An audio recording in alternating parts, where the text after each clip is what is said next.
नमस्कार, मैं सोनी सिंह विनय आईएएस के चैनल में आप सभी का स्वागत करती हूँ। फ्रेंड्स, जैसा कि आपको डेली झारखंड से रिलेटेड वीडियोस दी जाती है और हम अभी सीएनटी एक्ट कर रहे हैं।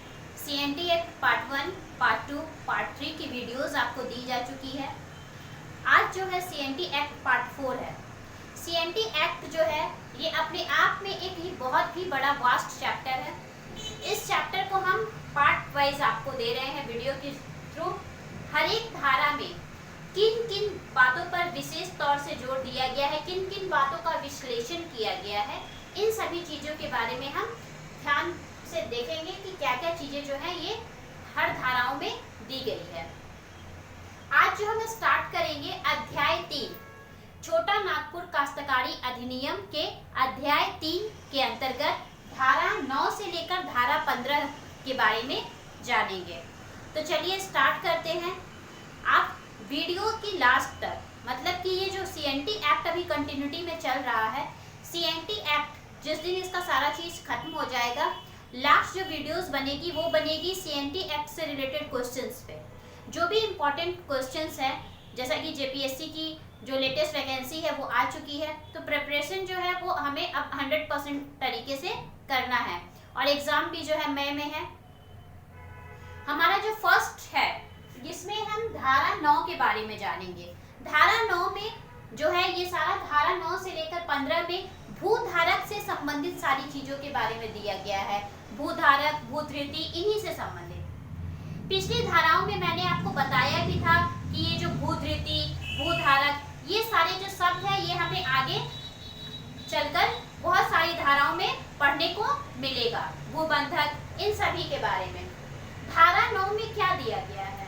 धारा 9 में दिया गया है भूधारक लगान वृद्धि के लिए दायी न होना। अब ये किस कंडीशन में नहीं होगा, इस चीज के बारे में जानना है कि ये बात धारा 9 में जो बातें दी गई है ये कब होगा, कब जो है इसको सहमति मिलेगी। जिसका लगान स्थायी बंदोबस्त के समय परिवर्तित न हुआ हो, वैसे भूधारक लगान वृद्धि के लिए दायी नहीं होंगे। मतलब जिस समय स्थायी बंदोबस्त के समय जो भी परिवर्तन हुआ था, उस समय उसका जो लगान है वो चेंज नहीं हुआ था, वो जिस तरीके था, जिस ये में था, क्वांटिटी में था, वो उसी में एज यूजुअल रह गया। तो ये जो है ये उस टाइम पे लगान वृद्धि के लिए दायी नहीं होगा। धारा 10 में क्या दिया गया है? धारा 10 में कतिपय भूहरों का लगान वृद्धि के लिए दायी न होना। इसके अंतर्गत अब किस समय ये वाला चीज लागू होगा, किस समय इस बात को सहमति मिलेगी? ऐसा भूहर, भूहर के बारे में मैंने बताया जो जमीन, जंगलों को खाली करके कृषि योग्य, जोत के योग्य भूमि बनाते हैं, स्पेशली मुंडा, जिसकी भूमि छोटा नागपुर काश्तकारी अधिनियम सीएनटी एक्ट 1869 के अनुसार रजिस्टर में दाखिल होगी, वही कतिपय भूहरों का लगान वृद्धि के समय में दायी नहीं होगा। तो ये जो दोनों चीजें हैं क्लियर है। अब हम नेक्स्ट जो है प्रोसीड करते हैं धारा 11।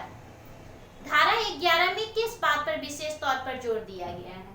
धारा 11 में भूधृतियों के कतिपय अवर्णों का रजिस्ट्रीकरण।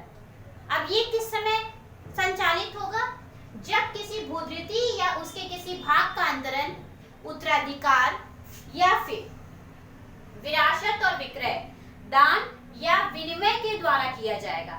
दान या विनिमय के द्वारा किया जाएगा, तब जो है ये भूधृतियों का कतिपय अवर्ण जो है उसका रजिस्ट्रीकरण होगा।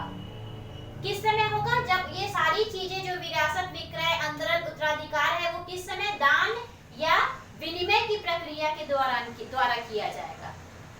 ओके, नेक्स्ट जो है वो है हमारा धारा 12, आर्टिकल 12। भूधृति के अंतरण का रजिस्ट्रीकरण अनुज्ञात करने से भूस्वामी द्वारा इनकार करने की प्रक्रिया। अब ये वाली चीज कब फॉलो अप होगा, इस चीज को कब लोग मानेंगे?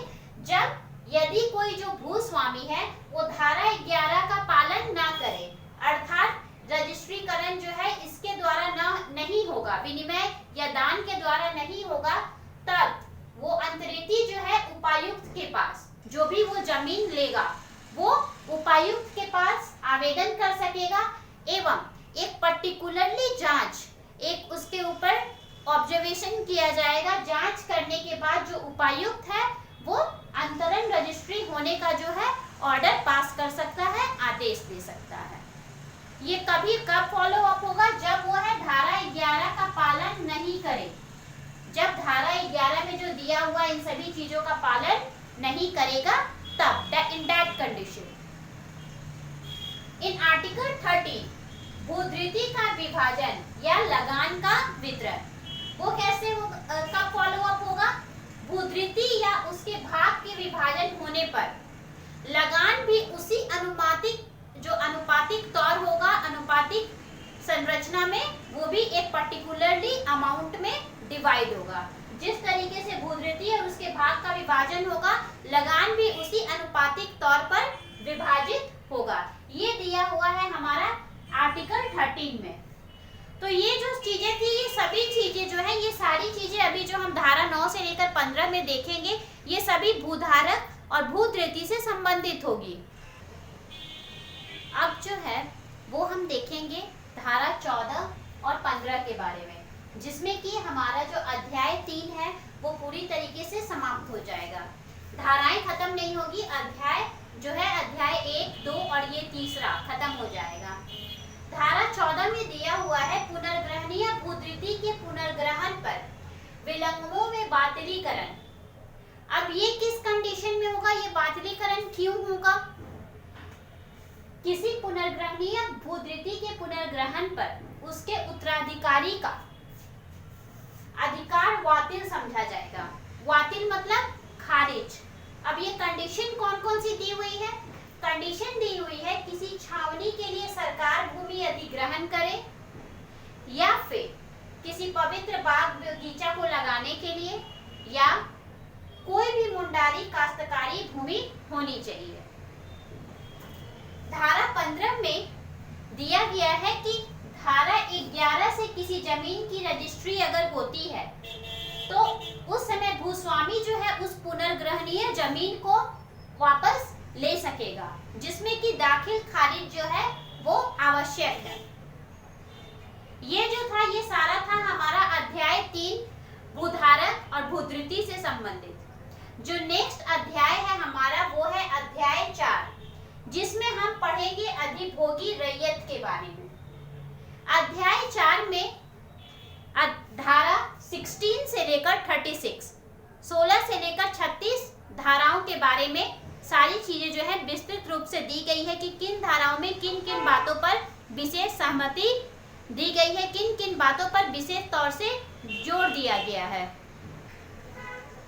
अब जो है हम धारा 16 के बारे में जानेंगे, जो कि अध्याय 4 से स्टार्ट है।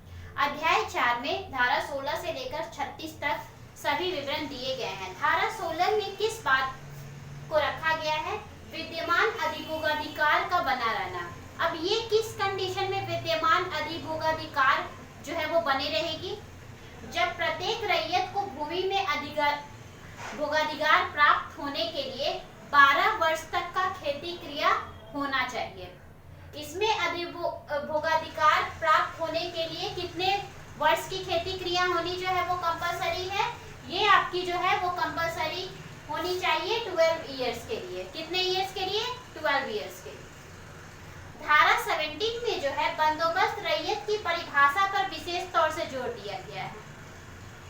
बंदोबस्त रैयत की परिभाषा, इसमें कब जो है भूमि बंदोबस्त रैयत समझा जाएगा?